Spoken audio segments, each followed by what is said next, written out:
আজকে রান্না করব খাসির মাংস। সেই জন্য প্রথমেই দিয়ে দিলাম পেঁয়াজ। এটা হচ্ছে আদা বাটা করা রাখছিলাম, সেটা তার সাথে মিশিয়ে দেব আমি এখন জিরার বাটা। এই যে জিরা বাটাটা একটু বেশি দিচ্ছি যেহেতু এটা খাসির মাংস।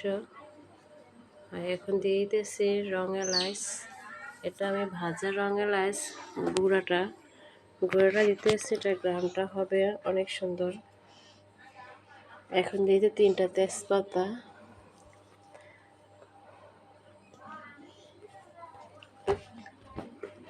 এখন আমি বাটিতে রেখে দিয়েছি তেল পরিমাণ মতন।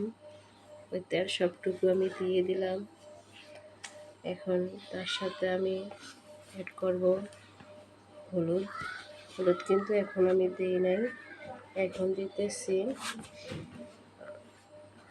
হলুদের পরিমাণটা একটু বেশি দিতেছি যেহেতু আমি মরিচ কম দেব। এখন দিয়ে দিলাম মরিচ। এখন দিতেছি আদা বাটা। আদাটা ফ্রিজও ছিল, সেজন্য এখনো বরফটা খোলে নাই, বরফের মধ্যে আছে, ওইখান থেকে একটু পরিমাণ মতো দিয়ে দিলাম। এখন আমি সবগুলো একত্রে মাইখা নেব।